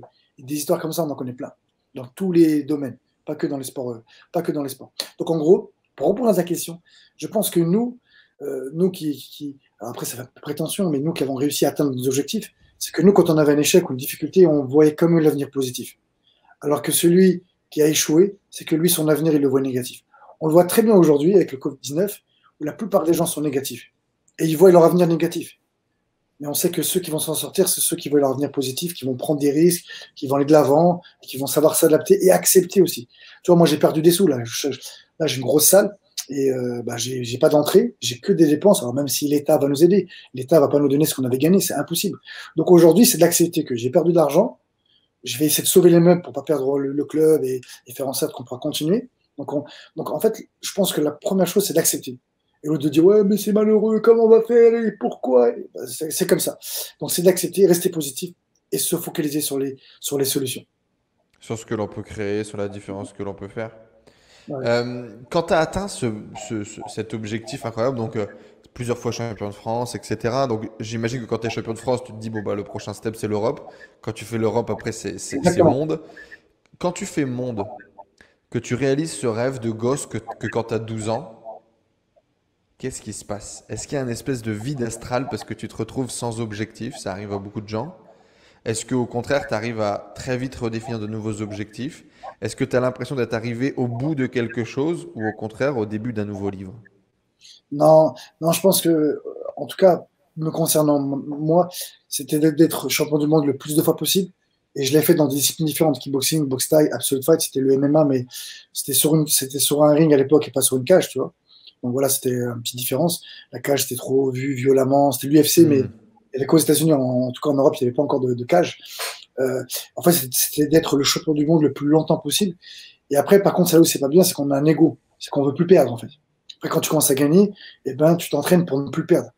Et c'est là où, des fois, c'est un peu un paradoxe, c'est que moi, j'avais plus peur de perdre contre quelqu'un qui n'était pas terrible que de boxer Que un de mec qui était. gagner, que l'envie de gagner. Moi, tu mettais un mec qui était champion invaincu. Bah, quand j'ai boxé Mourad Sari en demi-finale, il était invaincu depuis 7 ans. Il venait de remporter cette année le titre de champion du Lupini. Donc en Thaïlande, enfin, même en boxe thaï, c'est le titre prestige en boxe thaï. Donc il venait d'être le premier non-thaïlandais à remporter un titre comme ça, tu vois. Donc il était sur une étoile. Et moi, je l'affronte en demi-finale. Mais en demi-finale, oh, je le regarde de travers juste avant qu'on monte sur le ring. Là, on est face à face. Mais vraiment bouillant. Et dans ma tête, je me dis, hey, gros, hey, je suis un gamin, parce que j'étais encore plus jeune que lui. Mais moi, je vais te battre aujourd'hui. Aujourd'hui, c'est moi le champion. Il vient vers moi. Il me tape dans l'épaule comme ça. Il vient tout doucement. Il me dit, oh, Fouad, pourquoi tu me regardes comme ça? Il me dit, c'est qu'un combat. Là, je me suis retrouvé comme un con. Blanc. J'ai bégayé. En fait, c'était tellement agressif qu'il m'a surpris, tu vois. Je lui dis, ouais, bah, je peux pas perdre. Il me dit, et moi? Genre, moi, je suis le champion, toi, t'es encore rien, tu vois. Mais bon, voilà. Je pense que, après, à un moment donné, tu as plus peur. Enfin, moi, j'avais plus peur de perdre contre quelqu'un qui n'était pas connu. Je me dis, la honte, je perds contre un mec qui n'est pas connu, ou en tout cas potentiellement plus faible que moi, que de perdre contre un mec qui est champion. Donc, les champions, c'était un défi. Et les losers, je préférais limite m'aller boxer. Donnez-moi des champions, mais je ne veux pas boxer des mecs, pas perdre de temps. Et je pense qu'après, on a un ego aussi. Et tu vois, quand tout à l'heure, je vous disais de ce que moi, j'ai découvert sur moi, qui était peut-être pas joli, moi, j'étais en mode, je ne sais pas si vous connaissez le triangle dramatique de Cartman, tu connais toi forcément. En fait, on a tous des rôles inconscients. Et moi, j'avais un rôle qui était le rôle du sauveur. Et en fait, c'est que je voulais sauver tout le monde. Comme beaucoup de coachs. Comme beaucoup de coachs. Et on veut sauver tout le monde, et on va donner la vie à tout le monde, donner des conseils à tout le monde, alors qu'ils nous ont rien demandé, et mobiliser l'attention. Et en fait, quand tu découvres déjà qu'il faut que tu sois humble, parce qu'on ne pourra pas aider tout le monde, qu'il y a des gens que tu n'as pas les compétences, bah déjà, quand j'ai découvert ça sur moi, c'était un peu dur. Dire, ouais, non. En fait, moi, si tu me disais, lui, tu peux pas l'aider, je le voyais comme un affront. Comme un affront, j'ai pas de compétences, comment ça je suis nul, même non, c'est pas possible. Bon, je pensais que je pouvais aider tout le monde. Et ça, c'est faux. Donc déjà, c'est rester humble. On n'est que des microbes sur cet univers. Donc on doit rester humble. Et qu'on peut pas aider tout le monde. Et aussi, on doit pas donner des conseils à tout le monde. Il y a des gens qui veulent, même si vous voyez qu'ils souffrent, et vous souffrez pour eux, tu vois, c'était le cas pour vous, mais on pourra pas les aider, en fait. Donc maintenant, j'ai appris à prendre beaucoup de distance. Moi, avant, si je vais dans une soirée ou quelque part, un repas ou peu importe, bah, je vais un petit peu mobiliser l'attention, tu vois, le magicien, tu vois, attirer l'attention sur toi. Et là, j'ai appris à plus le faire, à écouter les gens, à poser des questions, mettre de l'ambiance quand il faut, mais à rester plus. Parce que ça, c'était le besoin de reconnaissance. Mais ça, quand et justement, qu'est-ce qui t'a permis de prendre de la distance avec ton ego, de travailler sur tout ça? Ben, en fait, tu vois, depuis très très peu, ce que je fais, c'est que je fais des voyages tout seul. C'est que moi, j'aime bien voyager, mais je vais partir 3 jours, une semaine, mais tout seul. C'est-à-dire que tout seul. Et moi, il faut absolument que je discute avec les gens. Je suis quelqu'un de très sociable, tu vois. Mais j'ai besoin, comme beaucoup, d'un moment donné, d'être focus que sur moi, sur mon boulot, et qu'il n'y ait personne autour de moi. Mais voyager tout seul, c'est pas agréable. Tu manges tout seul, tu pars tout seul, toi, c'est pas top. Mais j'ai découvert qu'à chaque fois que j'ai fait ça, et quand je l'ai fait, c'était involontaire, c'est que les personnes n'ont pas pu venir avec moi, ou je trouve personne pour m'accompagner. Alors je me dis, bah allez, vas-y, j'y vais tout seul, faire un stage, une formation. Maintenant, j'ai appris à y aller tout seul, parce que c'est dur de trouver des gens. Tout le monde te dit, ouais, ouais, je viens quand il faut venir à un pays ou même une formation. Donc maintenant, je fais tout seul. Mais en tout cas, à un moment donné, je me suis retrouvé tout seul, et quand tu es tout seul, tu te poses beaucoup de questions. Tu sais, un truc qui est fou aujourd'hui, c'est que le silence fait peur aujourd'hui. Quand tu ne fais rien, tu as peur. C'est pour ça que les gens, ils sont constamment. Il faut qu'ils s'occupent. Ils ne peuvent pas rester à rien faire. Ce qui veut dire qu'aujourd'hui, les gens, ils sont incapables de rester à rien faire pour réfléchir. Mais si les gens sont tout le temps occupés leur esprit par les réseaux sociaux, en regardant quelque chose, en écoutant de musique ou peu importe, comment vous voulez qu'ils fassent une introspection sur eux-mêmes? Comment tu veux qu'ils réfléchissent sur eux? S'ils réfléchissent toujours, ils ne peuvent pas faire un travail sur eux. Et ça, quand j'ai découvert ça une fois, tu vois, j'ai pris des gros gifles, des gros gifles. Hein. J'ai commencé à méditer, tu vois. Et ben là, ça m'a fait un grand bien. Et du coup, une fois que je l'ai fait une fois, je l'ai fait 2 fois, 3 fois. Et de temps en temps, maintenant, je le fais. Et c'est là où j'ai le plus avancé. C'est que des fois, en 2-3 jours, j'ai appris plus que peut-être 5 ans de taf ou de formation. C'est pour ça que je vous dis, en fait, personne ne vous connaît mieux que vous-même, en fait. Mais quand je dis ça, ça veut quand même dire qu'il faut savoir ce que les gens pensent de vous-même.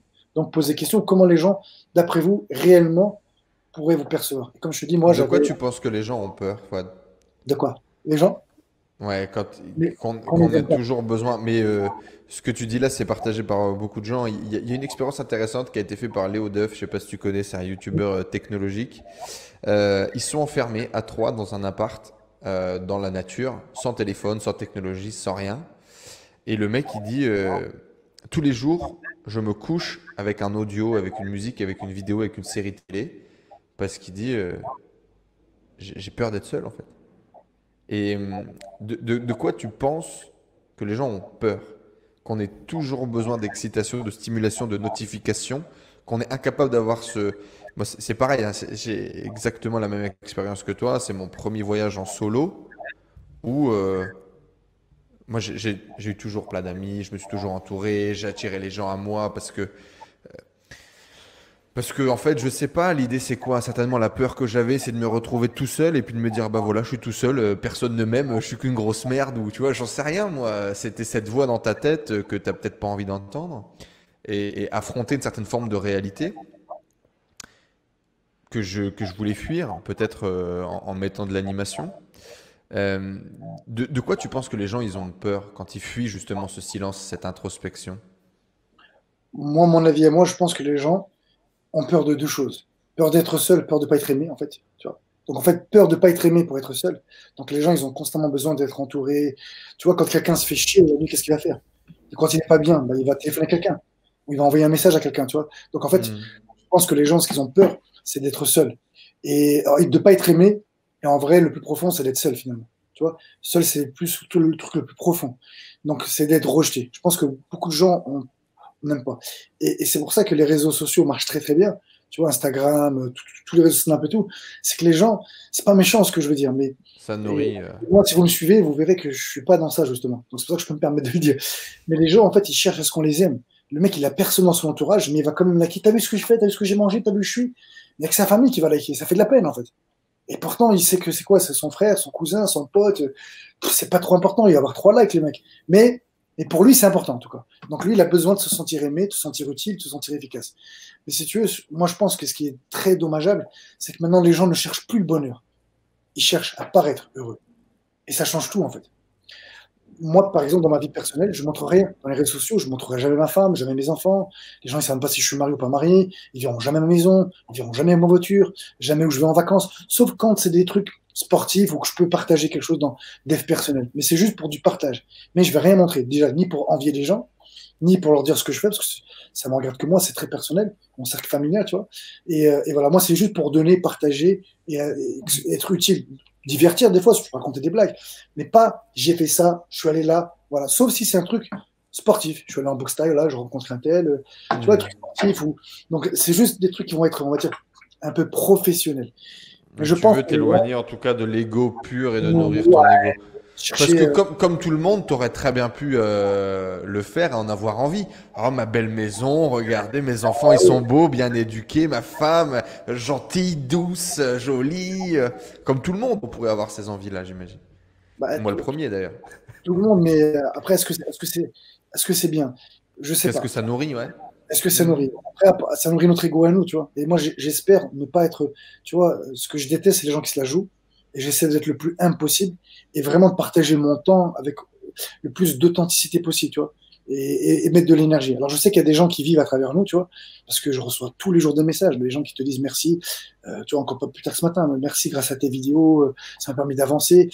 Alors, ce qui est bien maintenant, comme je dis, même si je montre beaucoup de contenu de boxe, mais je donne beaucoup dans les stories sur Instagram, beaucoup de trucs de dev personnel, essentiellement, Ah oui, d'accord? oui, oui, oui. Même dans les vidéos, ça Ouais. transpire dans tous Et les cas. Tu peux plus faire autrement aujourd'hui. exactement. Et du coup, les gens, en fait, les gens qui découvrent ça, eh ben, ils prennent des gifs des fois. Ah ouais, mais t'as raison. Ah oui, c'est vrai. Ils s'en rendent pas compte, en fait. Donc, Bah j'essaie, voilà. maintenant que tu as Mon but gagné à moi, c'est comme toi.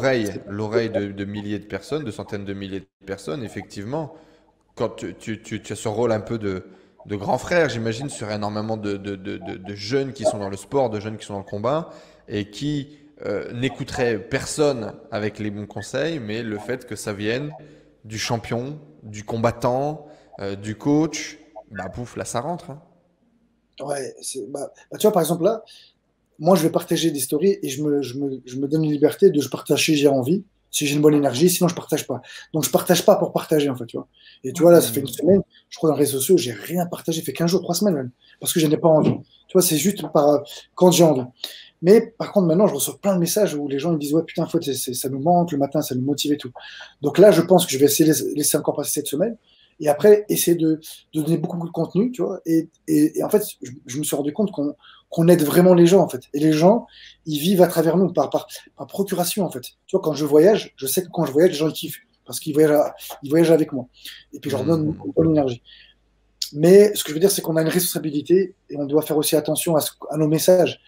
Et c'est pour ça que je te l'ai dit en off, tu vois, et je le dis devant tout le monde maintenant parce que c'est quelque chose de positif, mais tu fais partie des rares personnes que moi je connais qui ont bien réussi dans la vie, mais toi, tu as fait le chemin inverse. Et quand j'en dis, j'en connais beaucoup, Enzo, je connais beaucoup de coachs qui ont réussi, qui sont devenus peut-être millionnaires maintenant, mais ils ont pété un boulon. Ça y est, avant, ils étaient humains, ils le sont plus maintenant. C'est monnaie, monnaie, monnaie. Et toi, tu as fait le chemin inverse. Tu as réussi dans le business, tu es parti de zéro, tu as réussi, tu as créé, je sais pas si tu as créé encore ton empire, en tout cas, tu as bien réussi. Mais toi, On y c'est là, travaille. aujourd'hui, tu cherches même, bon, tu gagnes suffisamment d'argent, et comme tu dis, tu es à l'aise, mais aujourd'hui, maintenant, tu veux impacter les gens, aider, être utile pour les gens. Donc, toi, tu as fait le chemin inverse, tu as réussi, mais maintenant, tu veux revoir comment tu vas aider les gens. Je sais pas si tu as vu dans le livre, je crois, je sais plus quel livre, où il y a Elon Musk qui raconte, il était avec tu vois, tous les mecs, les milliardaires, donc Facebook, machin, et au départ, dans leur fortune, il disait, alors toi, tu as gagné combien aujourd'hui? Et tous les jours, ils s'envoyaient des messages, ah, j'ai gagné 3 millions, 4 millions, 5 millions, et ils parlaient que d'argent. Et en vrai, maintenant, ils ont tout arrêté. Ils se sont rendus compte que c'était de la merde, que ça ne servait à rien, que c'était juste de l'ego. Aujourd'hui, ils sont là. Toi, qu'est-ce que tu as fait? Tu as partagé quoi? Est-ce que tu as eu le temps de faire du sport? Est-ce que tu es parti voir tes parents, ta famille? Est-ce que Et en fait, aujourd'hui, ils sont dans qu'est-ce qu'ils ont fait pour leur famille, pour leurs proches, plus que l'argent. Je ne sais pas si tu comprends un peu ce que je veux dire. Donc, tu Mais vois, je comprends tout à fait ce que tu veux dire. Et c'est bien pour eux. Mais toi, tu l'as fait avant. à moindre échelle, voilà, à moindre échelle, effectivement, je vois que c'est quelque chose aussi qui a beaucoup impacté mon quotidien, qui a impacté mon environnement. J'ai viré énormément de mes relations que j'ai rencontrées à ce moment-là, où j'étais dans l'ego, où j'étais dans le vouloir faire plus, de gagner plus. Et puis j'ai développé une communauté aussi. La communauté de la tribu, c'est exactement ça. Quand les gens arrivent, je dis ici, on est à l'opposé des entrepreneurs Instagram qui te montrent qu'ils ont une vie parfaite, mais qui en fait sont malheureux à l'intérieur. Et Magnifique. au contraire, on est dans les ups, les downs, la vie en fait. La vie, que ce soit à travers l'entrepreneuriat, le sport ou peu importe ce que tu vas développer aujourd'hui dans ta vie, bah, la vie c'est fait de hauts et de bas. Et l'idée c'est de pouvoir avoir des gens avec lesquels partager les hauts, les bas et à essayer de sublimer son quotidien. Et effectivement, là, tu vois, depuis un moment, naturellement et aussi par envie et par intention, j'ai des gens autour de moi qui sont des gens brillants, des gens intelligents, des gens qui se remettent en question, mais des gens qui partagent de l'amour autour d'eux, des gens qui parfois sont de grands entrepreneurs, mais avant tout des gens qui essayent d'élever une communauté, des gens qui essayent déjà de s'occuper d'eux-mêmes. Moi, je pense que le truc initial de ma transformation, de mon changement, comme on en parlait un peu, c'est avant tout moi-même. C'est très égoïste. C'est pas du tout pour aider les gens ou pour inspirer les gens. Avant tout, c'est de me dire, waouh, un jour, je me suis regardé dans le miroir et je me suis dit, c'est moche ce que je vois quand même en fait. Je vivais par procuration de ma propre vie. Je faisais des vidéos pour montrer les choses, pour étaler les choses, alors que j'étais moi-même incapable d'en profiter. J'étais en train d'essayer tes goûts du quotidien se transforment à travers le regard des autres et t'es plus du tout toi-même, c'est plus du tout ce que tu as envie de vivre. Je me disais, merde, quel père j'ai envie d'être pour mes enfants, quel homme j'ai envie d'être dans 30 ou dans 40 ans, euh, qu'est-ce que j'ai envie de laisser comme héritage le jour où je serai plus là. Et le truc, c'est qu'on était loin de ce que j'étais en train de faire au quotidien. Et du coup, je me suis dit, bah, ok, comment on change, comment on se transforme, comment je peux faire les choses différemment. Et tout simplement, c'est des trucs de base, mais c'est exactement ce que tu as dit. La relation avec mes parents était détériorée, la relation avec mes amis était détériorée. J'avais plus ces relations authentiques, sincères et puissantes. J'avais des gens autour de moi qui étaient des gens néfastes et toxiques. Et j'ai décidé de tout couper. J'ai rencontré une femme incroyable. Enzo, la J'ai question, c'est à quel moment comment ça t'est venu en tête de te rapprocher plus des gens, d'aider les gens, et ce bascule de mindset où tu étais à montrer que tu avais réussi, tu as gagné de l'argent, toujours plus, c'est quoi le bascule? Comment t'en es En arrivé là? général, en général, je le parle avec cette image-là, où l'intérieur de toi, il est... Alors attends, sans image, ça va être compliqué. L'intérieur de toi, il est comme ça, il est en deux parties, et il y a un moment, il y a ce que tu dis que tu es et ce que tu fais. Et quand tu te dis est trop différent de ce que tu es, ça sépare, ça sépare, ça sépare, et tu te sens déchiré. Et moi, je me sentais déchiré à deux, en deux. À Bangkok, à l'époque, ah, t'es sérieux, frérot. À Bangkok, à l'époque, il y avait une communauté. J'ai réussi à rassembler des gens, à faire des jeudis, puis on allait boire un verre, on discutait, on partageait. Et ça, c'est pareil. Pourquoi est-ce que je me suis autant tourné vers le fait de développer une communauté? Parce que je me sentais seul et que j'avais besoin de reconnaissance. Donc finalement, comme on le disait tout à l'heure, un peu tes faiblesses, un peu tes points faibles deviennent tes points forts si tu décides de le voir comme tel. Et à travers ces rendez-vous, il y avait vraiment deux Enzo. Il y avait, tu voyais le Enzo business, pognon, euh, avec effectivement toute cette énergie négative qu'il pouvait porter. Et puis il y avait le Enzo, méditation, bonheur dans la vie, quelle est ta passion? Et si tu veux, à un moment donné, les gens, ils ont rigolé. J'étais devenu un mème en fait. J'étais devenu un mème de moi-même. Il y avait le Enzo Business et il y avait le Enzo Guru. Et il m'appelait comme ça. Enzo Guru, Enzo Business. Ah, ça y est, Enzo Guru est arrivé. Ah, et dès que j'avais deux bières, Enzo Business revenait. J'étais devenu un mème de moi-même. Et en fait, j'en avais marre. J'étais en train de me rendre compte que l'image de moi, si tu veux que justement que les gens avaient, comme t'en parlais tout à l'heure, elle n'était pas du tout ce que je ressentais à l'intérieur. Et ça ne montrait pas tout ça. Et je me souviens parce que donc j'ai plusieurs déclics qui ont eu, mais qui n'ont pas été suffisamment importants pour que je crée un changement profond. Plusieurs fois, le séminaire de Tony Robbins m'a vraiment dit. Après ça, je dis, allez, c'est bon, j'y vais, j'arrête de faire tout ce qui est inutile et je fais ce qui est vraiment important. Et puis 2 semaines après, bon bah t'es passé à autre chose. Et je me souviens, on va dépasser le million d'euros de chiffre d'affaires. Ça fait à peu près 2 ans et demi que je développe les activités. J'en chie. J'ai pris 6 personnes pour travailler avec moi. Et moi, j'ai vraiment cette vision de. Il y a 6 familles qui comptent sur moi derrière. On porte quelque chose. Et puis ça va pas. Ça va pas. Ça fait 4 tests qu'on fait qui marchent pas. La masse salariale, c'est genre 12 000 euros. Et je viens de perdre 25 000 euros, un truc comme ça sur un mois. Et là, la confiance en moi, elle disparaît. Et là, je me dis que je vais plus jamais y arriver. Et je me dis que en fait, j'ai eu de la chance et qu'en fait, bah, j'avais raison parce que dans tous les cas, j'ai toujours dit que j'ai rien de spécial et que j'y arriverai pas. Et là, je suis en Ah, train de douter de moi. Et là, il y a le doute qui s'installe. Et je me souviens, j'ai un coup de téléphone avec ma mère. Et moi, depuis très longtemps, la relation avec mes parents, c'est un peu inversé. C'est-à-dire que je suis le parent de mes parents, tu vois, où ils m'appellent pour des conseils, ils m'appellent pour des infos, tu vois, et toi, tu t'occupes, entre guillemets, un peu d'eux. Et là, cette fois-là, je lui dis, tiens, bah, comment vous allez, etc. Elle commence à parler, je lui dis, non, en fait, arrête. Euh, et elle me dit, bah, ça va? Et je lui dis, tu sais, d'habitude, tu dis, bah oui, ça va, tu vois. Tu dis, ça va, et puis tout va bien, et puis toi, t'avances, parce que de toute façon, t'es un guerrier, et donc tu finiras par avancer, et puis ça ira. Et là, cette fois-là, je décide de dire, bah non, tu sais quoi, ça va pas. Ça va pas.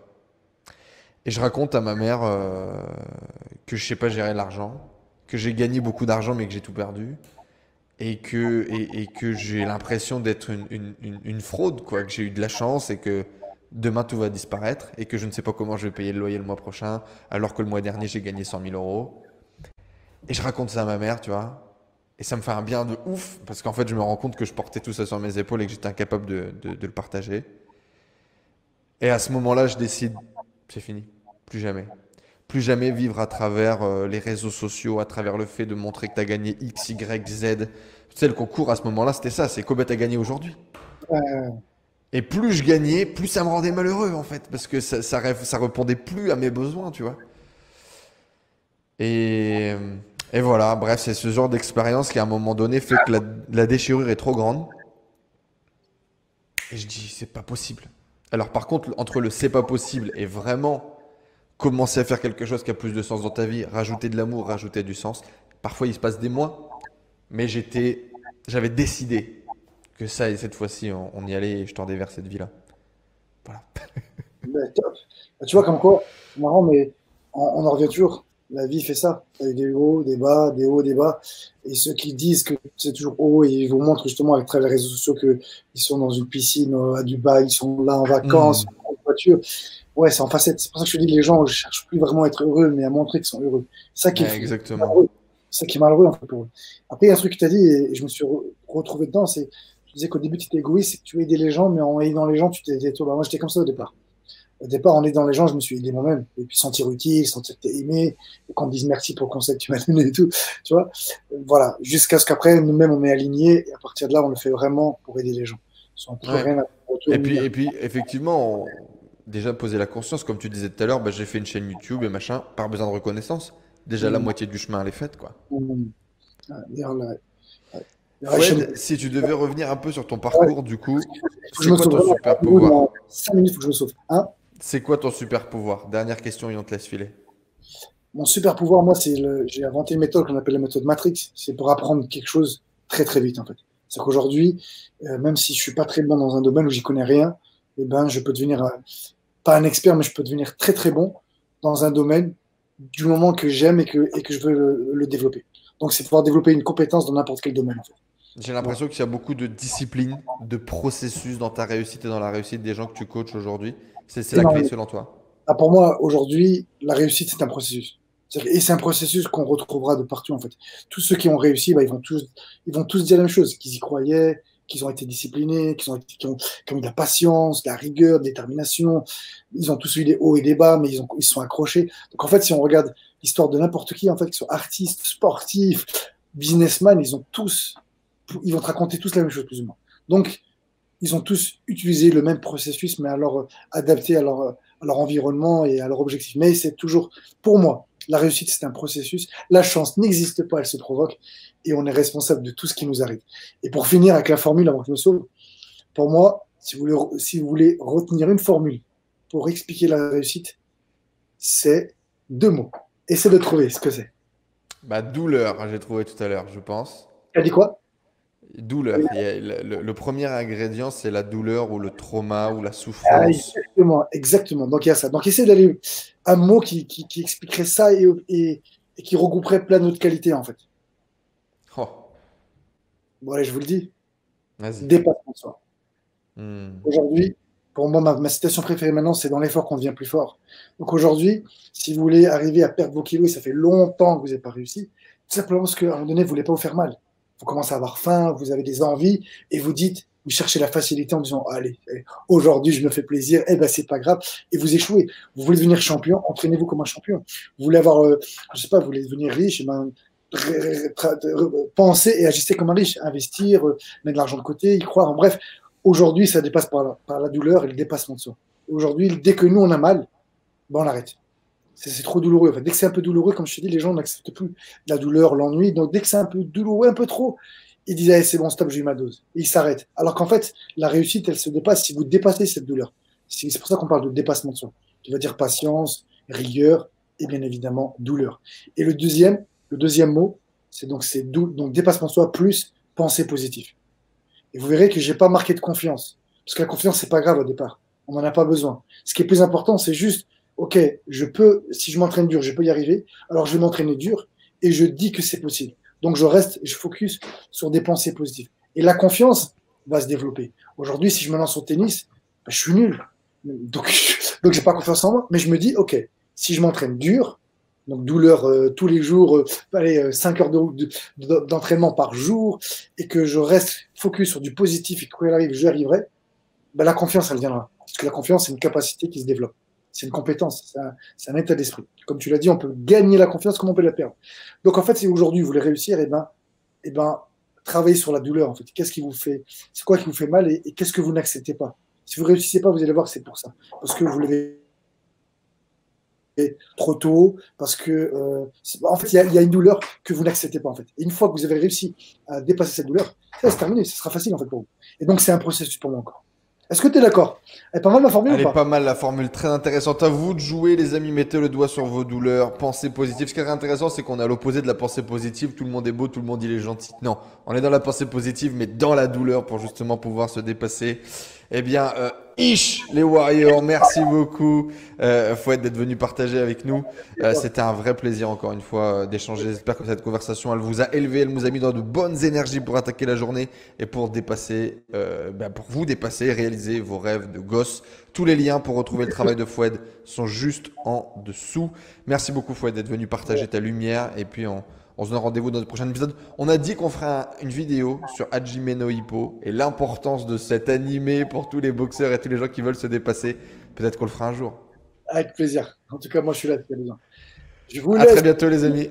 Et rappelez-vous, pour réaliser l'impossible, il faut croire que c'est possible. Restez positif. Ish. Ish. Merci beaucoup Fouad. Ciao à tout le monde. Ciao, bye. Merci à Fouad, merci à vous les amis d'avoir suivi cette vidéo. Laissez un énorme like si elle vous a plu. C'était un plaisir pour moi de pouvoir vous partager ce qui se passe dans la tête de ce champion pour nous aider à construire notre vie de champion aujourd'hui. Si vous voulez aller plus loin, si vous voulez en savoir plus, regardez le premier lien dans la description juste en dessous. Réveillez le leader qui est en vous. C'est justement un plan d'action concret pour réveiller la motivation que l'on a au fond, le feu sacré que l'on a au fond pour passer à l'action.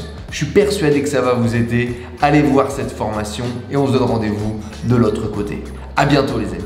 Ciao à tous.